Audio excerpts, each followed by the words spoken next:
The sound of a child sobbing in a five-star hotel lobby is the kind of thing most people walk past. They glance down, feel vaguely uncomfortable, and keep moving. Nora Callahan had been one of those people once. That was before she understood what it meant to hear a child cry and have no one come. She was crossing the marble floor of the Fairmont Royal York in Toronto on a Tuesday evening in November, her coat still damp from the sleet outside, her sneakers squeaking against the polished stone. She had just finished a 12-hour shift at the dry cleaning counter 2 blocks over, and she needed to cut through the hotel lobby to get to the bus stop on the other side. It was the warmest route. It was the only reason she was there. The little girl was sitting on the bottom step of the grand staircase. She couldn't have been older than 4. She was wearing a white dress that was too thin for the season, and her dark hair was coming loose from 2 braids. She was holding a stuffed rabbit by one ear and crying with the particular desperation of a child who has been crying for so long she has almost given up on anyone answering. The hotel staff were gathered at a respectful distance. One concierge was on his phone. Another was crouching a few feet away, speaking in what was clearly meant to be a soothing voice but wasn't landing. And standing at the center of it all, looking like a man who had just been handed a grenade with the pin already pulled, was the child's father. Nora stopped walking. She recognized him. Everyone in Canada recognized Marcus Caruso. He was the founder of Caruso Capital, the man who had turned a single commercial property in Mississauga into a real estate empire spanning 12 cities. He was 40, perpetually photographed in boardrooms and charity galas, and he was currently kneeling on the floor of a hotel lobby in a $3,000 suit, utterly useless, while his daughter screamed. Lily's voice was low and tight, the voice of a man accustomed to controlling every room he entered. "Tell me what's wrong. Tell me what you need." Lily did not tell him. Lily pressed her face into the rabbit's ear and cried harder. A woman in hotel management appeared at Marcus Caruso's elbow. "Mr. Caruso, perhaps if we called the nanny quit this morning," he said flatly. "That's why we're in this situation." Nora had already started moving before she made a conscious decision to do it. Later, she wouldn't be able to explain it properly. It wasn't bravery. It wasn't even kindness exactly. It was more like recognition. The way you recognize a song you haven't heard in years. Something deep in your chest already knows the melody before your mind catches up. She sat down on the step beside Lily. Not hovering, not crouching. She just sat like she had nowhere else to be. Lily looked up. The crying stuttered. "Hi," Nora said. Her voice was quiet and even. "That's a good rabbit." Lily stared at her with huge red-rimmed eyes. "What's his name?" A long pause. The lobby seemed to hold its breath. "Biscuit," Lily whispered. "Biscuit." Nora nodded seriously. "Good name. Did you pick it?" Lily nodded, sniffling. "He looks like a biscuit." Nora reached into the pocket of her coat. She pulled out a small packet of tissues, the cheap drugstore kind, and held one out, not to wipe Lily's face. Just offered it, the way you'd offer something to a friend. "It's really loud in here, eh? All that marble. Everything echoes." Lily took the tissue. She pressed it to her nose with the automatic, graceless efficiency of a tired 4-year-old. Then she leaned sideways until her head was resting against Nora's arm. The crying stopped. Nora looked up. Marcus Caruso was staring at her from 2 feet away with an expression she had never seen on a powerful man's face before. It wasn't anger. It wasn't gratitude. It was something rawer than either of those things. It was the look of someone who has been running on empty for so long they have forgotten what it felt like to have help.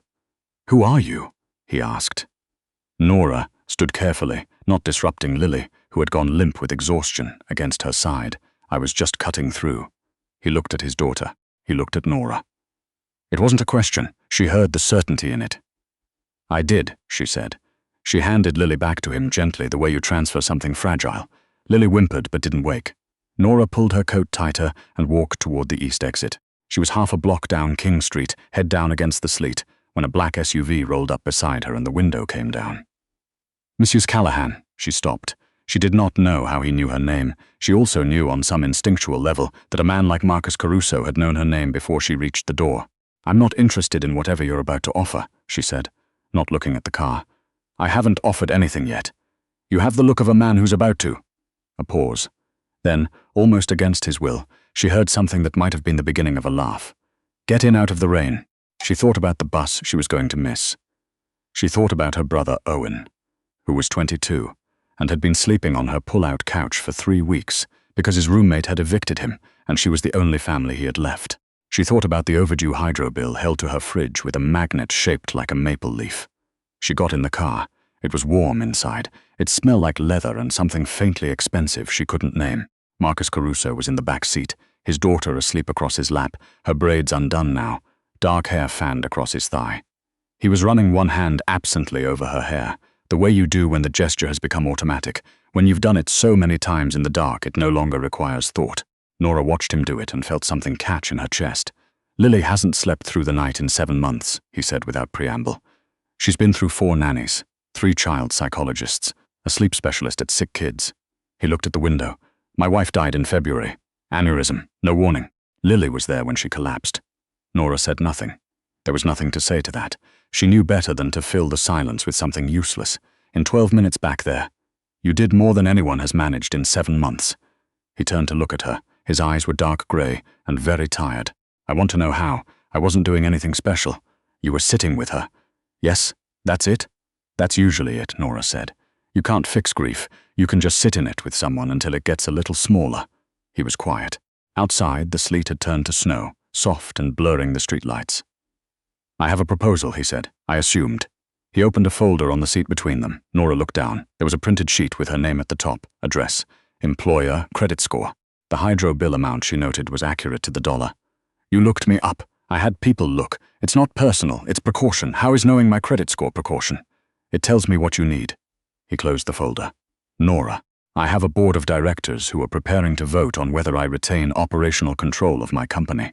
I have been a widower for 7 months and my daughter is visibly struggling, and they are using that as evidence that I'm not fit to lead.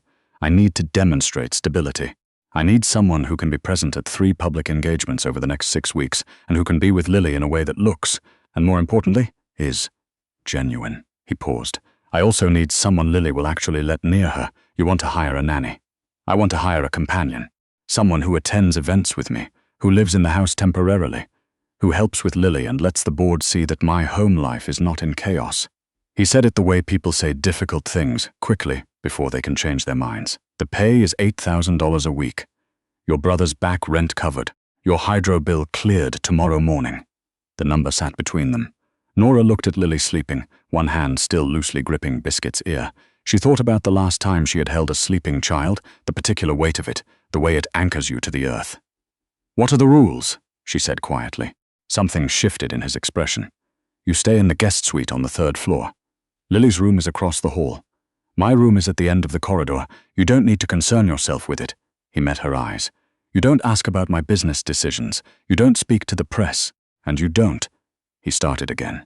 This arrangement is professional. It doesn't become something else. That won't be a problem, Nora said. You say that very easily. I'm not in a position to complicate my life, Mr. Caruso.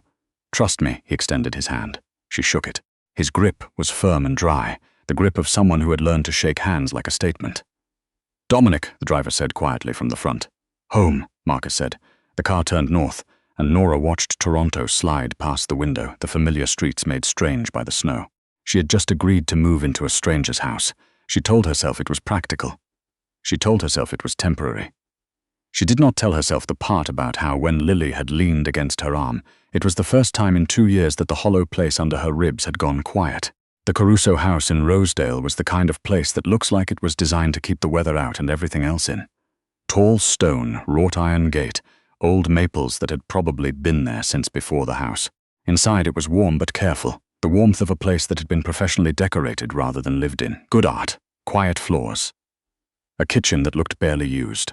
Nora's room was larger than her entire apartment.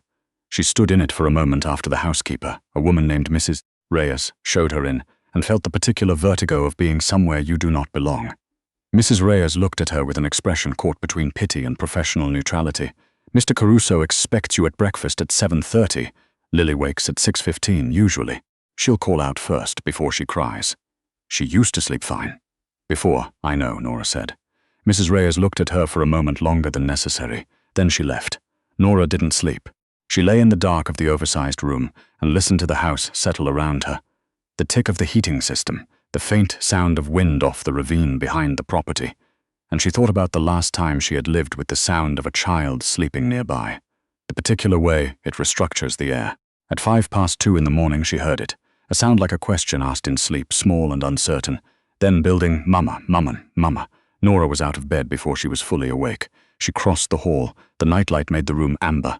Lily was standing in the middle of her bed, gripping the headboard, not yet fully awake herself, trapped in the place between sleep and panic.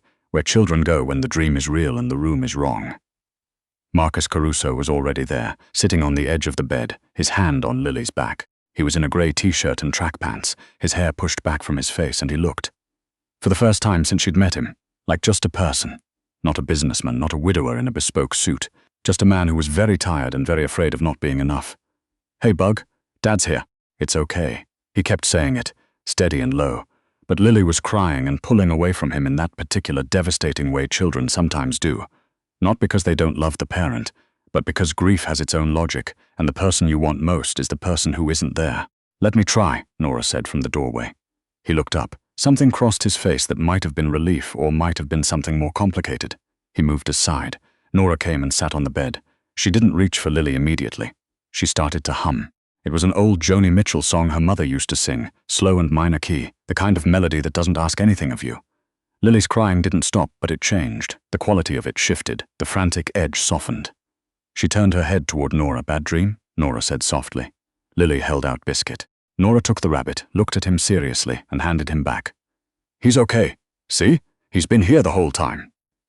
Lily happened slowly, and then all at once, the way trust works in children. The body decides before the mind does. She settled against Nora's side with a shuddering exhale. Nora rocked slightly, still humming. From the doorway, Marcus watched. He had crossed his arms, but it wasn't the posture of authority. It was the posture of someone trying to hold themselves together. "Where did you learn that?" he asked when Lily's breathing had steadied into sleep. Nora kept her voice low. "My daughter loved Joni Mitchell. We used to listen to her in the car." The silence that followed felt large. "What happened to her?" he asked. He said it carefully. "The way you step onto ice you aren't sure will hold." Nora looked at Lily's sleeping face. "That wasn't in your file, Mr. Caruso." He was quiet for a moment. "Marcus," she said, "I'm here for Lily. That's enough for now." He stood in the doorway a few seconds longer. Then, "Thank you." "Good night, Nora." After he left, she sat in the amber light of the nightlight and held a sleeping child who was not hers, and let herself, just for a moment, not be anywhere else. The next 3 weeks moved like weather, sometimes fast, sometimes still. Nora learned the rhythms of the house. She learned that Lily ate only round foods when she was anxious. Peas, grapes, Cheerios. She learned that Marcus Caruso left at 6:40 every morning and came home at 7 every evening, and always stood for a moment in the kitchen doorway, looking at the two of them before he remembered to say anything. She also learned things she hadn't been meant to. One afternoon while Lily was napping, Nora was returning a book to the study on the second floor. The door was partially open. On the desk, a file folder had been left out, and she saw her own name on a tab. Underneath it, another folder. Not about her. The label read, "Incident Report, Westlake Tower, March 14. She shouldn't have looked. She looked. It was an internal security investigation. Westlake Tower was a Caruso capital development. She'd heard the name in news coverage. 3 months after Marcus's wife died, there had been a structural safety complaint filed against the project. An anonymous whistleblower. Except according to this report, the complaint had been manufactured. The inspector had been paid off, and the name of the person who had arranged both the false complaint and the bribery was someone on Marcus's own board. A man named Victor Shale. She was still standing there when she heard footsteps on the stairs. She crossed the room quickly, but not quickly enough. Marcus stopped in the doorway. He looked at the open folder. He looked at her. The air changed. "I came to return a book," she said. "The folder was open. I'm sorry." He crossed the room. He was very still in the way that is more frightening than motion. He closed the folder and looked at her for a long moment. "What did you read?" "Westlake Tower. Victor Shale." Something passed through his expression that was gone almost before it arrived. "You need to forget what you saw. Why is a board member filing false safety complaints against your own building, Nora? Is he trying to force a buyout? Is this about the vote? I said forget it." His voice was quiet, but it had weight. Then he exhaled. He stepped back, ran a hand over his face. "Victor Shale has been trying to force me out of my own company for 8 months. Since before Sophie died, he thinks I'm distracted. He's been manufacturing a crisis to justify a board intervention." He looked at her steadily. "If he knew you had seen this, you'd become a problem." "For him. Do you understand what I mean by that?" She understood. "So I'm a loose end," she said. "You're someone I am now obligated to protect whether I want to be or not." He said it with the candor of someone who has learned the hard way to be direct. He leaned against the desk. "Go back to Lily, please." She went, but her hands were not quite steady in the elevator, and she stood in Lily's doorway watching the child sleep and thought, "I walked into something. I don't know how deep it goes." The board dinner was 3 weeks later. It was held at a private club on Bay Street. 40 people, good wine, the particular atmosphere of powerful men measuring each other across tables. Nora wore a borrowed navy dress that Mrs. Reyes had produced from somewhere, and a single strand of pearls that had belonged to Marcus's mother. "You look." Marcus stopped himself at the bottom of the stairs. "Adequate," she offered. "I was going to say like yourself," he said, "which is better." He offered his arm. "Stay close to me tonight. Victor Shale will be there. He's the one who's been running the campaign against me. Don't let him get you alone." "Why not?" "Because he's charming and he's a liar, and he will try to find out how much you know." They entered the room. The attention was immediate, not aggressive, but present, the way attention always is when a known quantity arrives with an unknown variable. The widower had recalibrated. Shale found them within 20 minutes. He was 60, silver-haired, the kind of handsome that had curdled slightly with age but still traded on its original currency. "Marcus." He shook hands warmly, too warmly, then he turned to Nora. "And this must be the woman I've been hearing about. Victor Shale, Nora Callahan." She shook his hand. His grip was soft on purpose. The kind of soft that was a decision. "You're not what I expected," Shale said pleasantly. "Forgive me. How did you two meet?" "The Fairmont," Marcus said. "Ah," Shale smiled. "Serendipity." He held Nora's gaze a beat too long. "You know, I believe we may have a mutual acquaintance. Do you know a man named Patterson? Gregory Patterson? He does some legal work in your neighborhood." Nora felt the air shift. Gregory Patterson was the landlord of the building where her brother Owen lived, the one who had evicted him. She had filed a complaint with the Landlord and Tenant Board Owen's behalf 3 weeks before she'd met Marcus. She had never told anyone that. Shale knew. "I don't think so," she said evenly. He let it go, smiled, moved on, but his eyes had filed something away. She waited until they were on the other side of the room before she leaned close to Marcus and said quietly, "He knows about my brother." Marcus didn't look at her. He picked up a glass of water from a passing tray. "What exactly does he know?" "He knows about Owen, the eviction. He was sending me a message. He has information about me and he wants me to know that." She paused. "How does he have that?" "He's been watching me for 8 months." Marcus set the glass down, which means he's been watching anyone close to me. He turned slightly. "He's going to use Owen, or he's going to try." 22, quiet, who had just started a new job and was finally getting on his feet. Who didn't know any of this. "My brother has nothing to do with any of this." "I know." Something shifted in Marcus's jaw. "I'm going to fix this." "How?" "Carefully." He placed his hand at the small of her back, a gesture for the room, but she felt the pressure of it. "Smile. Shale is watching." She smiled. She was very good at performing composure. She had learned it the hard way. The evening ended without incident. But when they got into the car, Marcus said to Dominic, "Take the long way." And then he was on his phone, speaking quietly, and she caught only fragments. Westlake documentation. By morning, full disclosure to the chair. And she understood that whatever chess game had been happening in the background, someone had just moved a piece. 3 days later, she was putting Lily to bed when the sound she had been waiting for finally arrived. Not Shale. Worse. Mrs. Reyes appeared at the nursery door, her face careful. "There's a man at the gate, Miss Callahan. He says his name is Owen." Nora went cold. Owen was standing in the front drive in his work boots and a toque, looking younger than 22 in the yellow porch light. He saw her come out the front door, and his expression cycled through relief and confusion and something harder. "Nora, what is going on?" He held up his phone. The screen showed a text from an unknown number. "Ask your sister about Marcus Caruso. Ask her what she's doing in his house. Ask her what she's put you in the middle of."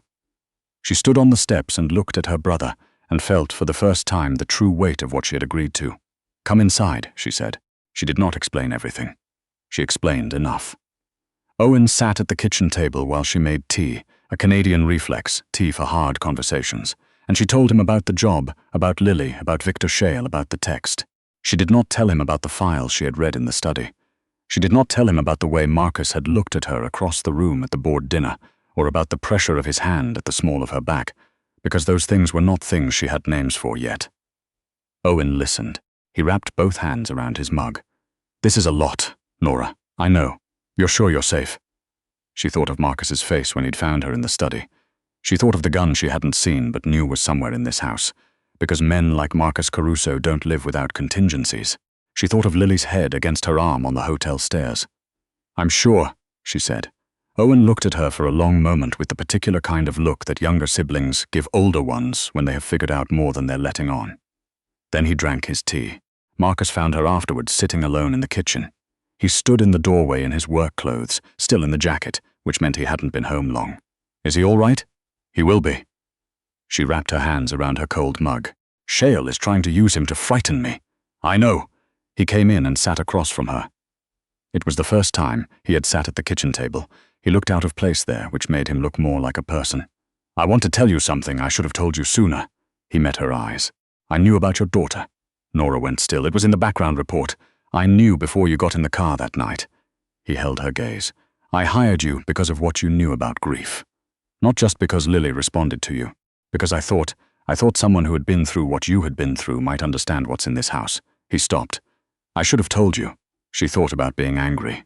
She sat with the feeling and watched it change shape. Her name was Maya, Nora said. He waited. She was 3. She had a congenital heart defect that we didn't catch until she was 18 months old. I spent the next year and a half doing everything. Every specialist, every research trial, every fundraiser. She looked at the table. It wasn't enough. She died in April, 2 years ago. And I didn't know how to be in my apartment afterward. Every room was the wrong shape. I quit my nursing program because I couldn't stand being in a hospital, and I ended up at a dry cleaning counter in Toronto. And that's where I was when Lily sat down on those stairs, and I recognized something in her. She looked up. You could have just told me you'd read the file. I know. He said it like he meant it. She would have been 5 this year, Nora said. Maya. The kitchen was very quiet. The snow had started again outside, soft against the window. Marcus reached across the table and put his hand over hers. He didn't say anything. He didn't try to fix it or frame it or make it smaller. He just sat there, present, the way she had sat on the hotel stairs beside his daughter. She understood then that this was what he had recognized in her. Not technique, not skill. The specific knowledge that sometimes the only thing you can do for someone is stay. Shale made his move 4 days before the board vote. He went to the press. The story ran in a financial paper and implied, without stating outright, that Marcus Caruso had compromised his judgment by forming a personal relationship with an employee, that his daughter's emotional difficulties indicated poor home management, and that the Westlake complaint, far from being manufactured, was a legitimate safety concern he had suppressed. Marcus read it at breakfast. His face was completely neutral, which Nora had learned was more dangerous than anger. He's trying to control the narrative before the vote, he said. I know. She topped up his coffee without asking. He looked at her. I filed the Westlake documentation with the board chair and the OSC last night. The paper trail is complete. Shale bribed an inspector. It's documented, so the story doesn't matter. The story matters to Lily's school and my mother and every person in this city who reads a headline and stops there. He set down the paper. I'm not asking you to do anything about it. I want to be clear about that. But there's a board meeting on Thursday. If I walk in alone, Shale's camp will spin it as evidence that the story is true, that I'm isolated, that things at home are unstable. He looked at the table. If you come with me, that's a different story. She thought about what it meant to walk into a boardroom beside a man and have everyone in it draw conclusions about who she was and why she was there. She thought about Lily upstairs, still asleep, one arm thrown over biscuit. She thought about Maya and how the worst thing about losing her hadn't been the grief but the smallness of her world afterward. The way she had retreated until there was almost nothing left. What time is the meeting? Nora asked. He looked at her for a long moment. 9. I'll be ready at 8:30. She was. What happened in that boardroom she would only understand fully in hindsight. Marcus presented the documentation calmly and completely. The chair called for an immediate investigation into Shale's conduct. Shale, when confronted with the paper trail, did what men like him always do when the ground disappears. He tried to make it about something else. He pointed at Nora, sitting in the row of seats along the wall, and said, with the smooth conviction of a man who had talked his way out of everything for 60 years, that her presence there was itself evidence of Caruso's compromised judgment. Marcus looked at him, just looked at him, and then he said quietly, Victor, the only thing compromised in this room is your position on it. I'd like your resignation on my desk by end of day. It was not more complicated than that. Some things, when the documentation is complete and the room has been watching, are simply not more complicated than that. Shale left. Marcus's hand found hers briefly under the table before he stood up to speak to the chair, a pressure and a release like a single note 5 months later. The Rosedale house had changed. There were drawings on the fridge now, held up with magnets. There was a dog, a small, ungainly terrier named Pip, who had materialized after Marcus said definitively that they were not getting a dog. There were Lily's boots by the front door and Owen's number saved in Mrs. Reyes's phone for emergencies. There were books Nora had left in rooms and not moved because she had stopped thinking of herself as temporary.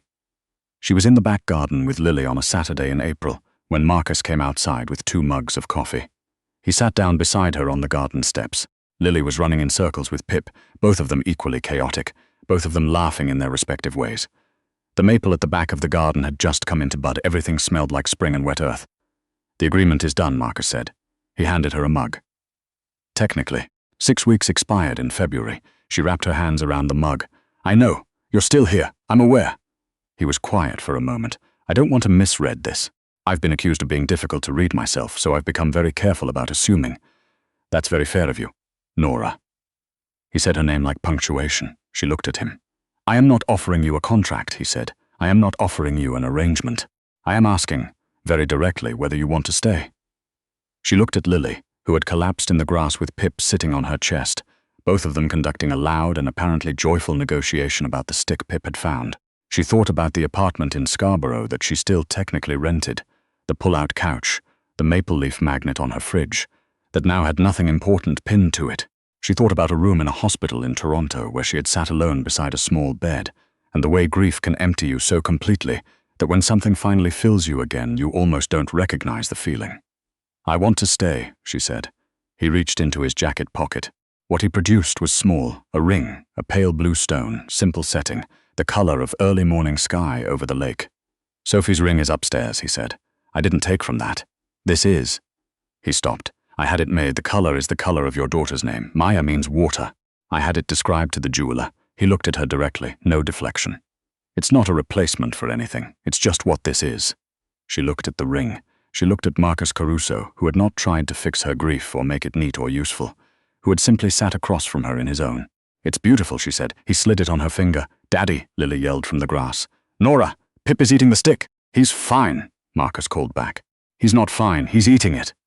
They stood up together and walked out into the muddy April garden to rescue either the stick or the dog, and Lily grabbed both of their hands without asking, because she had stopped asking, because it had become the kind of thing she just knew. The scream in the hotel lobby on a Tuesday in November had started it all, but the laughter in the April garden, messy and unheroic and completely ordinary, was where it became true.